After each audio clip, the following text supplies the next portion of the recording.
We have a session on probably one of the most talked about topics of recent times, that is AI. Work 3.0, Future of Careers in the AI World, is a session which will be headed by Mr. Sameer Dhanrajani, Ms. Kavitha Rao, Mr. Arvind Tiwari, and will be moderated by Mr. Kashyap Kompella. I would now like to welcome our award-winning industry analyst, best-selling author, and the AI professor at BIT School of Management, Mumbai, Mr. Kashyap Kompella, author of Practical Artificial Intelligence and Enterprise Playbook. Welcome, sir. Good afternoon, everybody.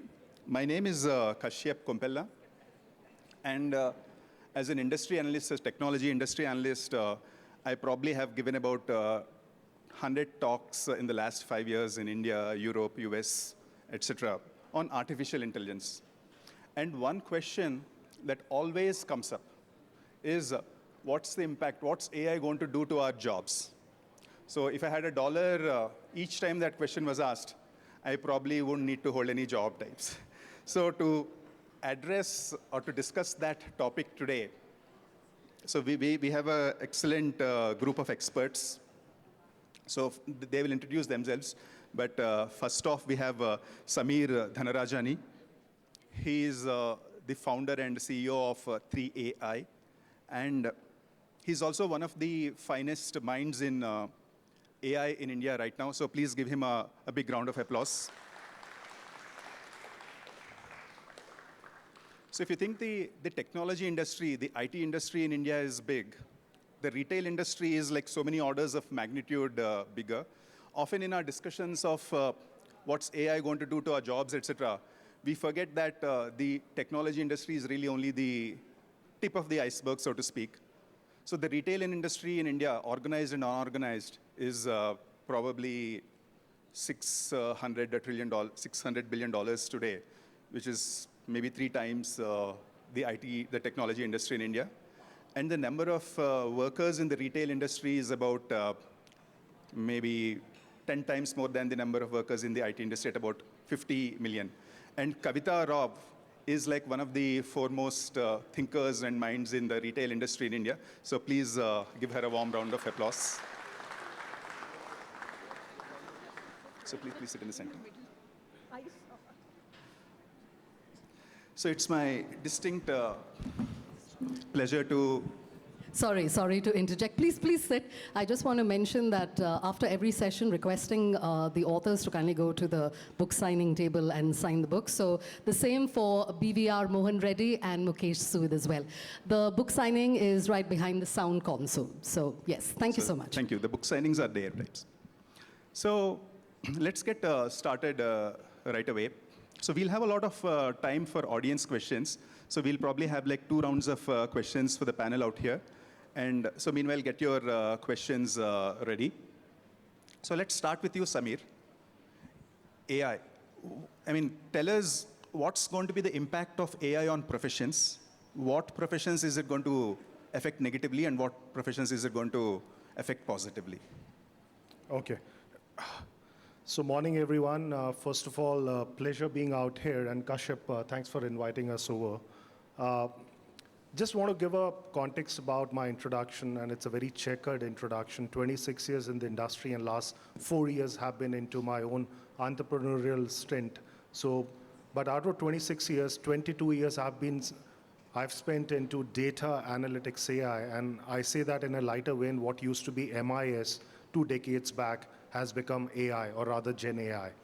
And have worked for companies like GE, Fidelity, Cognizant, Fractal, and have 2 ventures now. One is a consulting and advisory firm, AIQRATE, and a platform of bringing analytics AI leaders, 3AI. Now, talking about specifically, Kashyap, about what you said, I have a question to the group out here. What's the most fragile thing about humans? Any guesses? What's the most fragile thing about humans? Any guesses? Sorry? So we have consistency from here. Okay. Emotions, you said, right? Confidence. Okay. Fragile. And I'm not talking about the heart side. Okay. It's the ego, right? That's the most fragile thing. And you know what? ChatGPT has done something which no other tool technology has done. It's actually stoked our ego and said, look, I can do much better than humans. And maybe that's the reason why ChatGPT is the most talked about, I would say, tool ever in the history of technology. Because you put something as a prompt and you get an answer which is as good as like your personal assistant. I have a 15-year-old daughter, and she's into her 10th grade. And over the last 4-5 months, they have a chat group in WhatsApp. All their assessments are being done by ChatGPT, and the level of consistent assessment is phenomenal. And the first thing she's now asking us, do we need teachers? Now, that's a question I'm putting back for the ones who are studying, the ones who have mentors, the ones who have even managers and the bosses. Do we need all of them now? See, Samir, when we were in engineering, there used to be this popular Pink Floyd song, "We don't need no education." So the youngsters there will relate to that, but please go on. No. So there is also a song, Kashyap, over there that life changes dramatically, and what used to be serendipity is now a reality. Is that, look, we have to challenge the status quo. And I think what's happening, as a person who has seen analytics AI in the enterprises, in, I would say, the larger spectrum, this is what is happening on the role side or the job side. One, if you take any given survey, and I call this whole job market in two scenarios, two dimensions, one pre-COVID and post-COVID, 50% of the workforce in India today is working from home, 50%. And that percentage is going up dramatically. That's a reality that if you take out most of the workforce today, or other offices have already a 3-day week. That's already there actually. Tuesday, Wednesday, Thursday are the most, I would say, I mean, you see the traffic on Bangalore, you'll realize Monday and Friday, it's absolutely very, very different over there. Second, the jobs of today will not be the jobs of tomorrow, because it's not about AI, it's about that automation piece which comes in as a revolution, which takes out something what we call, which is routine. And that's what exactly, for the folks who've been there in the market for quite some time, have seen. Industrial revolution, software revolution, AI revolution. The fact over there is that there is a tremendous stress today in terms of whichever experience you are, the range or the genre of experience, are you relevant? The biggest, I would say, anomaly today is degree, experience have no correlation with the jobs you will end up doing actually. I'll take up the case of bloggers, influencers. They are the ones today who are much more in demand, not just in terms of anything, but even the brands, the marquee brands are picking them up, kind of a thing. And where was this particular genre of jobs 4 years back? So I just want to give few glimpses and maybe then talk over it in a larger I think absolutely, this is a fantastic point for the young audiences to take. It's not degrees, but skills that matter. So we'll come back to this theme. So let's move to Kavitha. Please, see, I really am troubled when I see these discussions in the newspapers every day, that AI is going to bring a lot of changes to the technology sector, etc. I agree with all of that completely. But I feel that there is no voice for the blue-collar workers in all our discussions. Like, for example, in this audience itself, we're talking about like almost 100% of you are white-collar workers. So what's the impact on those professions? And ChatGPT, like you said, has brought a sense of urgency to that discussion. But the bulk of the workforce in India and other countries is blue-collar workers, and there are a lot of automation technologies there as well. Industrial automation technologies, industrial robots, warehouse automation, lots of stuff happening out there. So I really worry like what's going to happen to those things. So I want to bring you in, and please first introduce yourself, and then if you can talk about that aspect of it. So good morning, everyone. Thank you, Kashyap, and thanks to the organizing team for inviting me over here. Quick introduction, my name is Kavitha, and unlike Samir and Kashyap, who are thought leaders in the AI space, I see myself more as a practitioner in the consumer industry, largely focused on retail. Currently at Accenture, I lead the retail practice for India, and for the last 23 years, have spent time in the retail industry in multiple different roles. I worked with IKEA before this, with a few other logos such as Target and Walmart before this as well.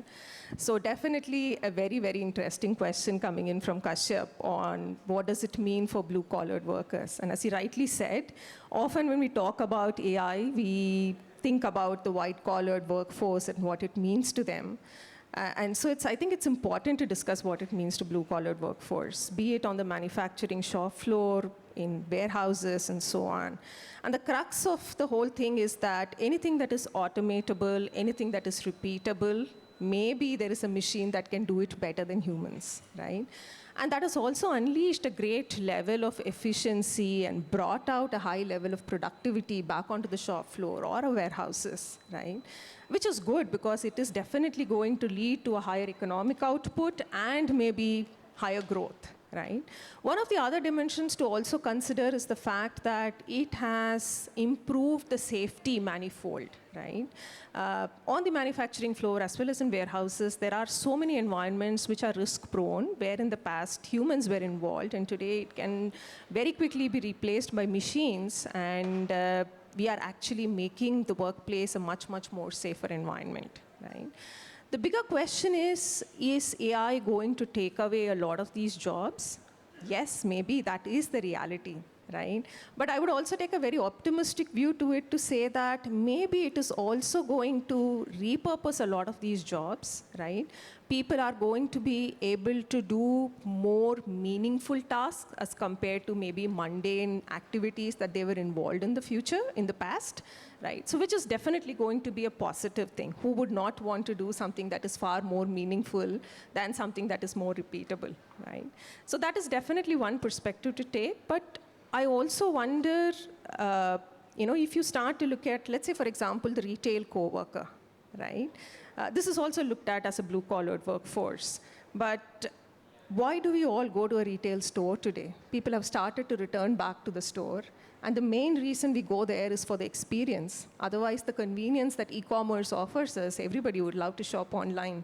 And what we see across a multitude of surveys is that one of the core reasons why all of us as consumers go back to a retail physical store is because of the human interaction, the ability to interact with a retail coworker and maybe have a conversation about a product or service. That seems to be the number one determinant within the theme of experience on why people want to go back there. And I wonder if that is something that machines can replace anytime soon, right? So there is always a positive, view to what is happening within the AI world. Yes, it might optimize a certain number of jobs, it could repurpose a certain number of jobs, but at the end of the day, I see this as one other change that is eventually going to be more positive in terms of how work is going to unfold in the future. Right? So I think Samir mentioned Industrial Revolution, and we saw that it brought about a complete change in society, right? It led to new social structures, be it the concept of socialism or communism or so many other things. Maybe what AI will do will also bring about some of those big changes in society, maybe over the next decade, which all of us will experience as well. But I definitely see it as a positive spin in terms of the future of work itself.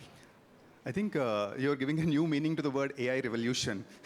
Hopefully, this is going to be good. So Samir, I sort of want you to summarize, like we have different types of audiences out here. There are like students who are still going to college and pursuing their degrees. There are also a lot of middle managers, there are engineers, there are MBAs.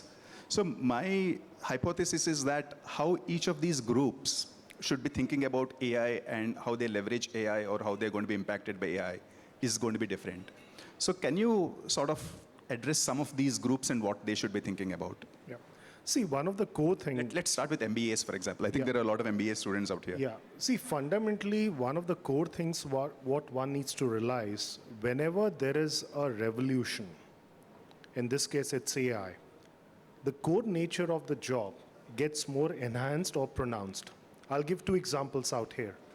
when you go to a chemist or a pharmacist, he or she gives you medicine across the counter. Has a chemist or a pharmacist ever asked you, how are you feeling?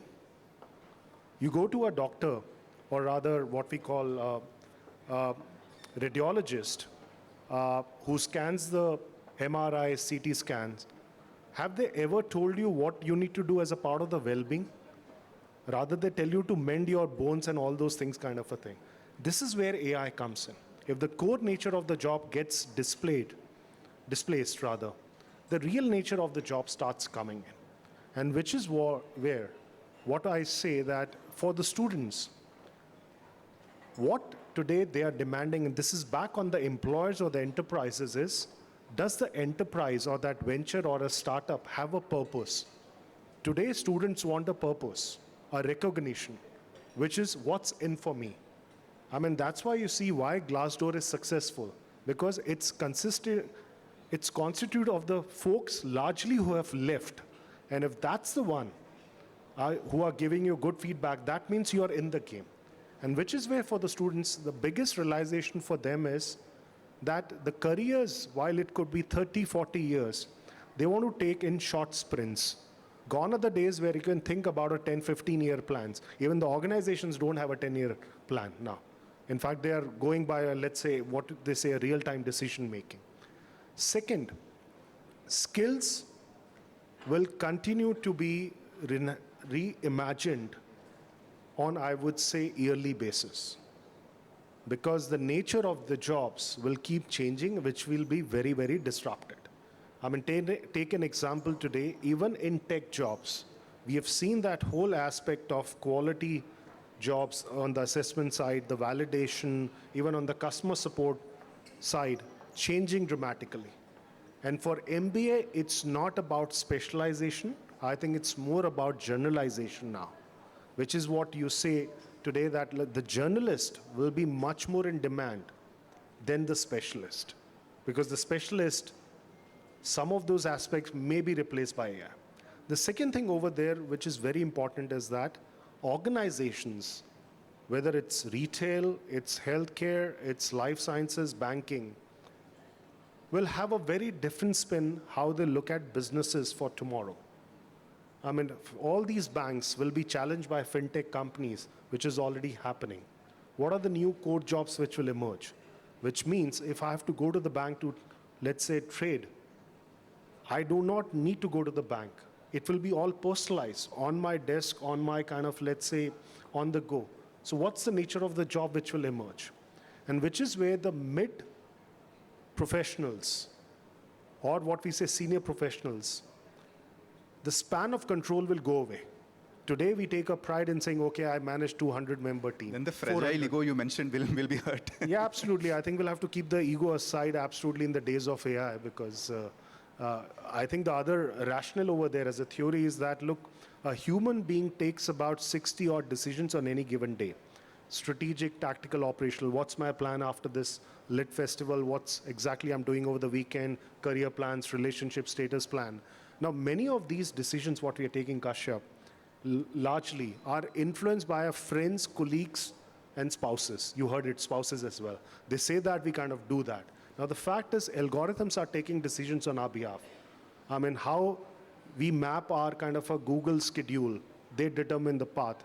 When we do shopping on Flipkart and Amazon, there is an influence in terms of can I buy more? Who's influencing? It's algorithm, which is AI.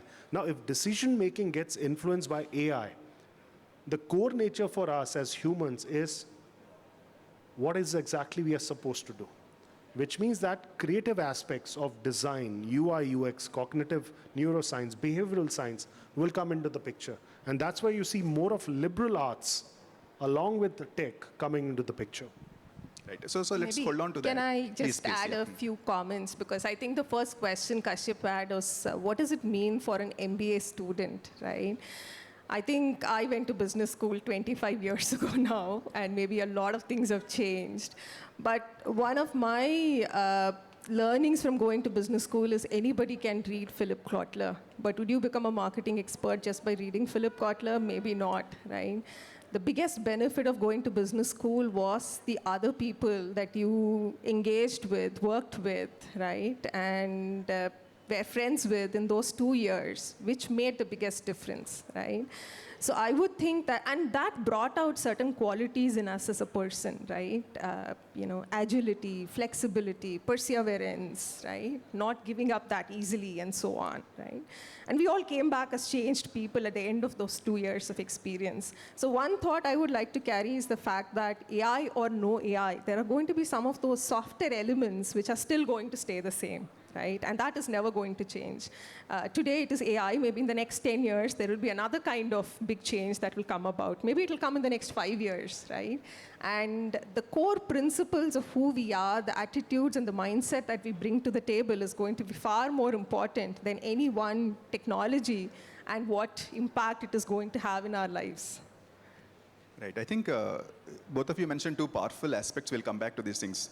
But one common thread through both what both of you have mentioned is that you take more responsibility for your own career now. So that seems to be coming. Next thing you mentioned, Samir, something very interesting, and I'm going to ask you that question, Kavitha, which is the algorithm. You sort of seem to suggest that the algorithm will be your boss in some senses. So is that going to be a good thing or a bad thing when the algorithm is your boss?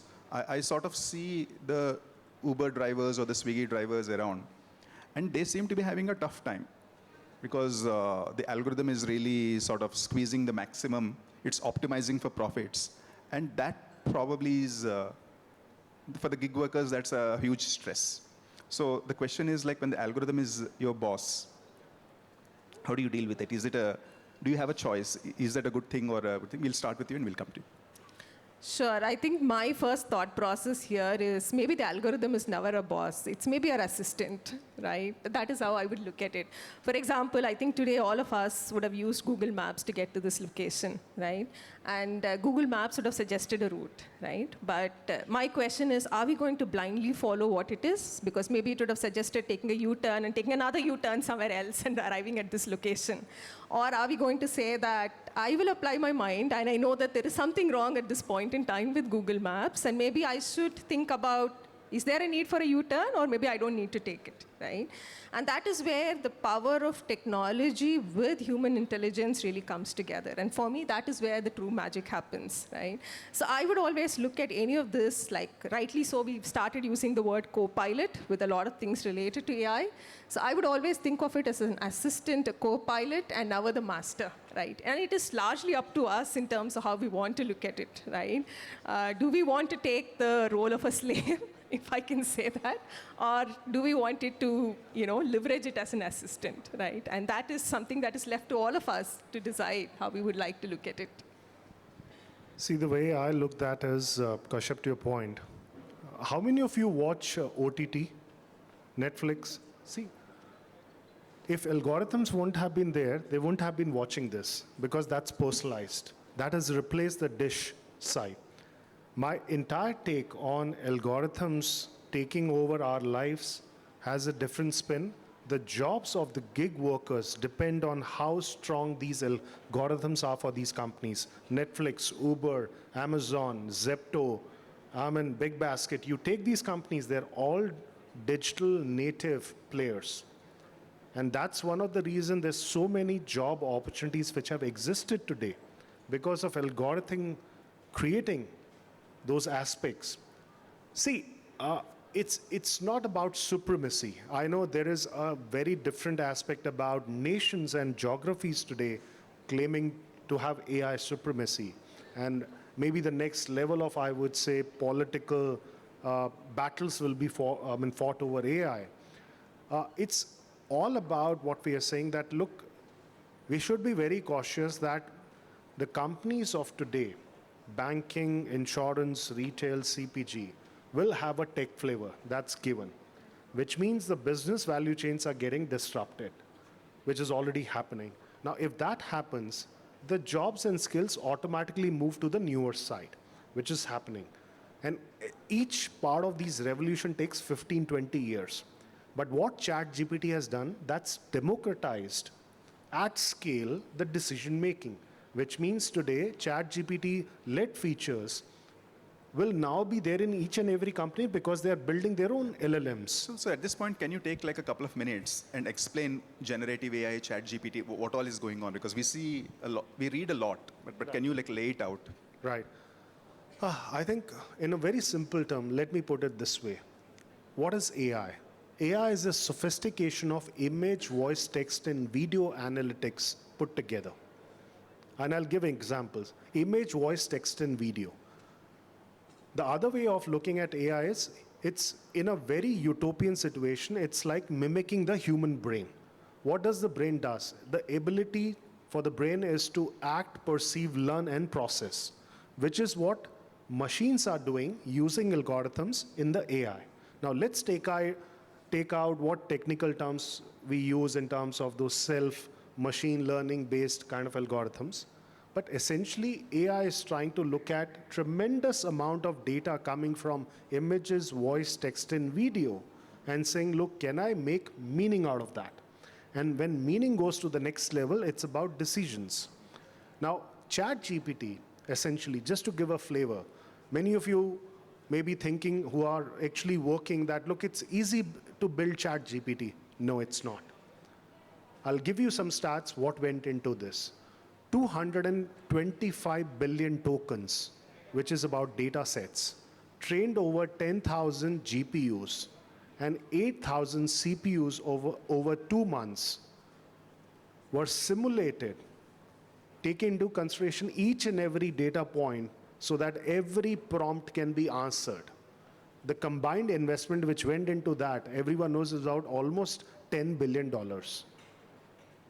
That's not possible overnight for any company to. So which means ChatGPT will have smaller versions. If you need a particular prompt about, let's say, what's the career, maybe the academic institutions in the next couple of years will launch their own ChatGPT version. Maybe WeWork will have a ChatGPT version just to ensure that, okay, whichever inventory across, I would say, WeWork in India is available. But for that, the foundational intelligence is large library models, which is nothing but you're creating a very foundational intelligence data sets over there. And which is where AI, in the truest, I would say the utopian state, will start understanding the behavior, how we do that. Now, whether then it requires assistance or whether it requires kind of a, let's say, aspect of how much we can feed the data is different. I'll give a meaning out here. Now, if you see this facility, it has video cameras, right? Now, you may be thinking, okay, the video cameras are there in colleges or even in enterprises, right? IT services. I'll give an example of a very large IT company which is using video cameras for a very different purpose. Now, it's usually there for infringement, trespassing, so that there is no unauthorized access. But this IT services company, which has about 300,000 employees in India, is using video cameras to analyze the moods of the employees on a daily basis. So they have something called a moodometer. And they're using AI techniques to understand as any employee walks in on a daily basis, and also realize that we have moods when we walk into or go into the office or every day. And none of our moods are consistent on every day. We may be disgruntled. We may be about to put in our resignation. We may be very happy. We may be very buoyant. And that's being analyzed through the facial expression by this IT company, telling the HR managers and the leaders that, look, maybe these are the subset of the employees who are not showing good signs. And then they are going back, having a one-on-one chat with those employees who are showing disgruntlement and asking, what's wrong with you? That's AI for what I say the benefit. Just one example. I mean, that sort of left me gobsmacked. I was thinking, what will happen if you come in through Bangalore traffic types? No, nobody is. Okay, at this point in time, I think we'll take questions from the audience. So we'll have a lot of questions. Grab a mic or, please give your name and then ask the question, please, and keep your questions short.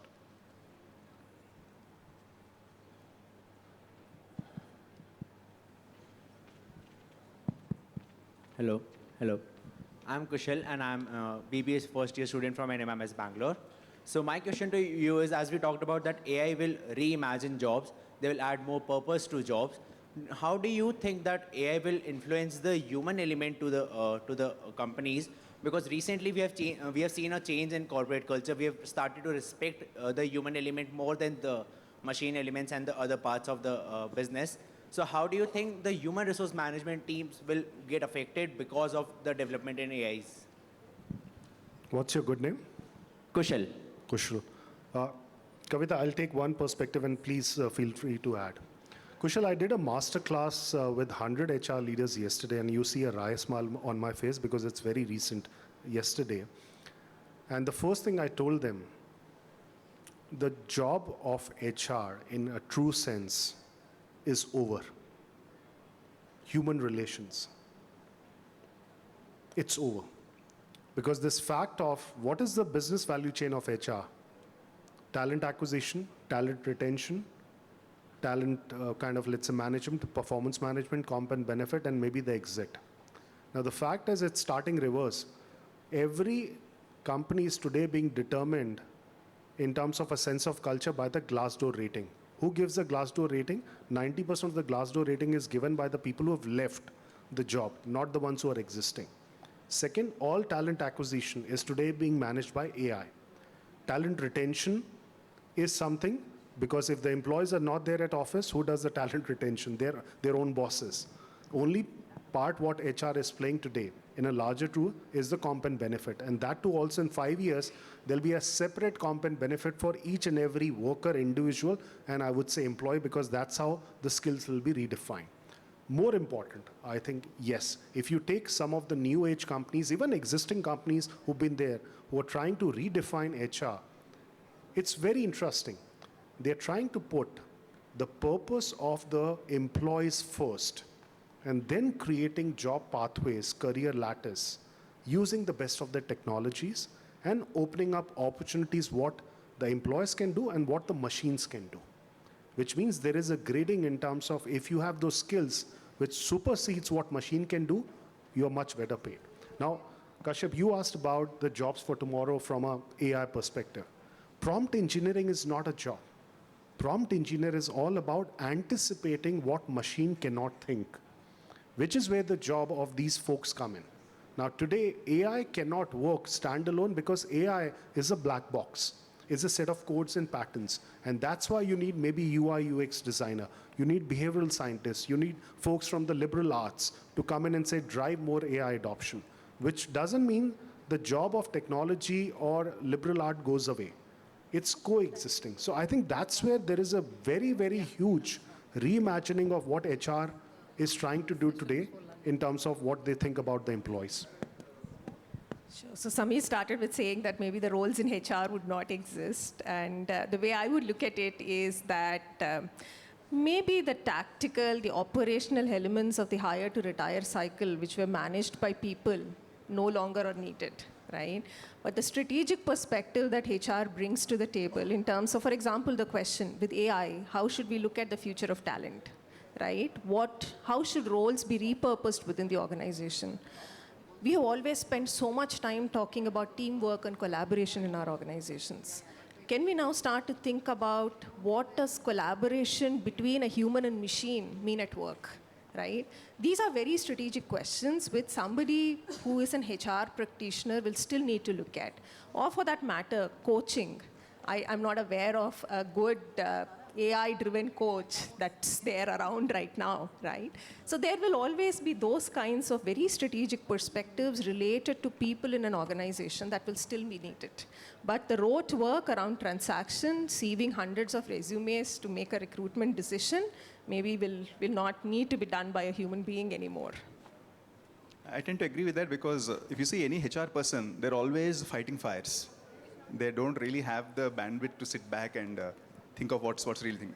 So, but my advice to HR professionals is learn more about AI.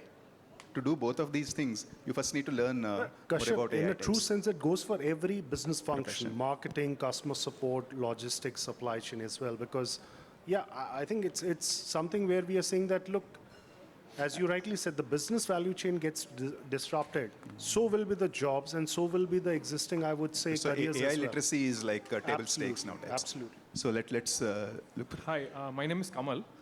Since we are talking about business, filmmaking is also a business, and I'm a filmmaker here. So, talking about generative AI, we have tools like we can start with texting.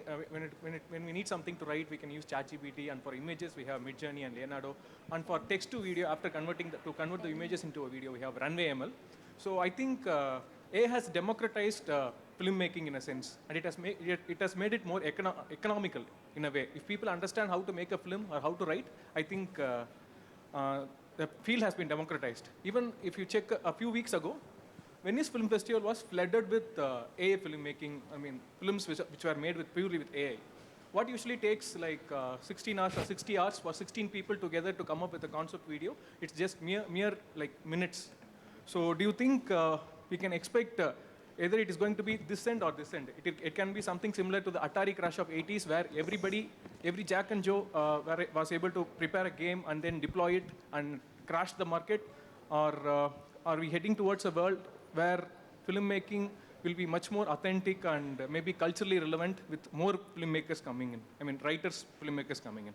Yeah. So I'll start off. So if you see, I mean, this is a topic that I think a lot about. If you've been following what's happening in Hollywood, both the Hollywood writers and actors have been on strike. So if, as you describe, if it was so easy that AI or ChatGPT or generative AI, Runway ML, etc., the tools that you mentioned, would create all of these things, we wouldn't have been seeing them striking for the third month right now, right? So it's still early days. But I think when you talk about creative endeavors, there are the storytelling aspect of it, there is the technical aspects of it. I would think just in the context of HR, we talked about how AI will free up HR to focus on the bigger picture things. I would think there are opportunities to leverage AI in the technical production processes, etc., and serve as, like we had this discussion about AI being an assistant. So AI being an assistant director, AI being an assistant screenwriter, probably that is what we will see first. So that's my take, I mean. My take is different, Kashyap. Great question. Kashyap, my take is different because it's getting disrupted. I'll tell you why, because the script writing per se is a factorial of the content, and the content has to be unique. Now, take an example. If we talk about Hindi movie industry, there is a genre, and for each and every genre, there are directors. What Sanjay Leela Bansali does is very different from Anurag Kashyap, and they are different, actually. Now, think of this. If someone from this particular cohort wants to write a script using ChatGPT, let me tell you, they'll be able to create the exact genre. Now, it comes to the execution, which is where the whole thing lies, that content script, and we are sticking to the movie part or the filmmaking part, is one of the many elements how to create an impeccable movie, which is where, to your point, the human intervention starts coming in. Now, how do you stitch it together? How do you kind of create that appeal within that genre, which makes that movie appealing? And it's monetizable as well, unless it's an art movie or not to be monetized, which is where the new genres will be created using ChatGPT or elements of AI, what he's trying to mention. And maybe it could be a reflection that, look, the role of a script writer or content writers will be to create maybe some extra efforts in saying that, okay, maybe these are the niche genres we haven't even explored, actually. Absolutely, I agree. But like, say, I'd want to go and watch a Shah Rukh Khan movie. I don't want to go watch like a ChatGPT movie. Like, what draws me into the thing is the allure of those humans. So that's one thing. See, but the potential to, like, we've always been trying to do personalized movies. Like, you choose your own script. There are multiple pathways, and there is not just one ending to a movie. Like, you are part of that movie. Like, using some of these interactive AI technologies, I can actually put you inside of the script. So you become a script writer, you become a part of the thing. There are experiments around that. So that's... Hello, I am Gauri Singh, an undergrad from NMIMS. My question to the panel is, like we started with social media as a fresh concept, but at this moment of time, it sure has its pros, but it is also a negative addiction because of excessive usage. So do you think we have a similar kind of risk associated with AI and its usage, and what will be its consequences in the future? That's my question. I think there are many questions related to AI, all of which maybe falls under the bucket of what is responsible AI, right? And when you look at our smartphone usage, I think all of us here will agree that often we are very disgruntled with the number of hours our spouses spend on smartphones, right? So, and it is a question of how each of us decides to, put a threshold in terms of how many hours spent. So when it comes to AI, I think there will be a similar challenge. Maybe we will get too drawn into it, and it will become such an integral part of our life that we don't know how do you differentiate the real life we live in versus all the interactions with different algorithms, and then the space between these two kind of completely goes away, right? But I think the bigger questions, for example, Samir gave an example of an organization looking at the mood of its coworkers and then HR having a conversation with them. My question is, where do you draw the line on that? Is it intruding on somebody's privacy? Is it even ethical to do it? Right? There will be questions of that nature that will remain, right? And there is always the big question of how are these models trained? What is the level of bias that is creeping in? And the societal bias that exists in some cases, is that actually going into the models that are getting trained and so on?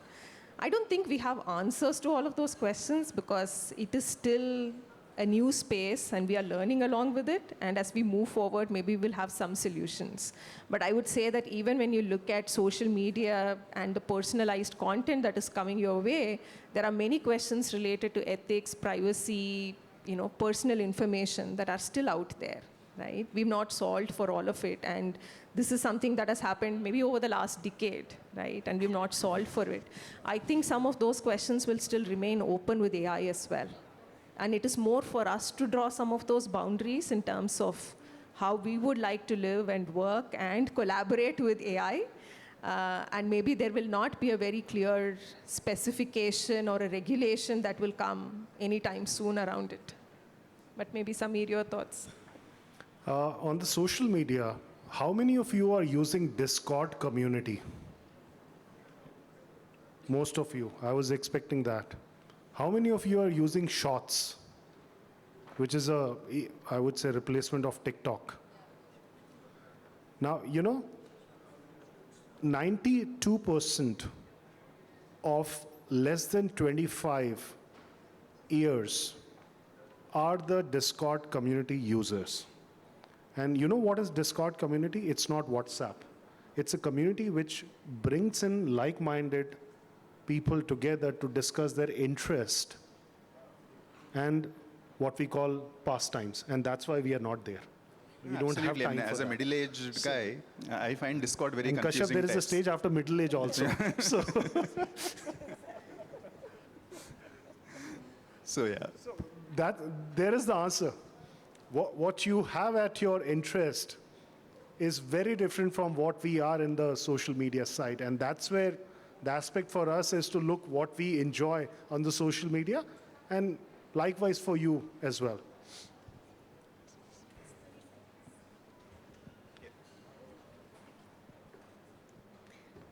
Hi, I'm Smita Ranganathan. I try to teach marketing and strategy. I absolutely loved what you said, Samir.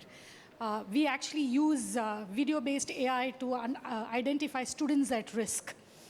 My question specifically for you is, and I say this with a lot of humility, a lot of very senior leaders like yourselves come back to our schools for their second MBA, and I'm privileged to teach quite a few of them. How can I bring in the concept of empathy in the entire AI framework? Empathy, we understand the coder's bias. We understand how we are sort of optimized for efficiency.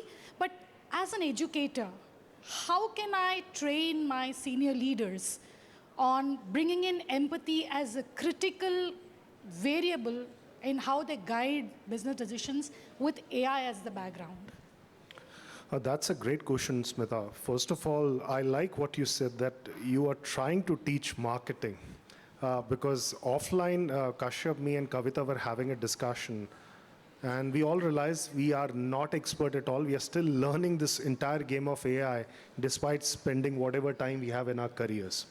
Now, first of all, just like Work 3.0, This is a learning 3.0. Let me tell you, the first learning, what most of us are used to is called pedagogy. Instructor-led learning, SAGE, whatever the teacher says, perfectly fine. And even if you get a whack on the back, that's perfectly fine.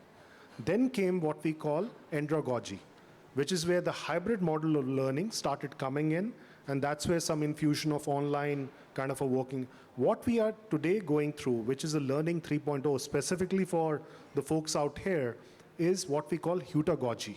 Now, heutagogy is nothing but on your own learning, which means self-paced, absolutely modularized, and even you take learning from these shots, the app which I was saying shots, 1 minute video, 2 minutes video, even TED Talks today, from 18 minutes they have truncated to 8 minutes for people to give this message in 8 minutes.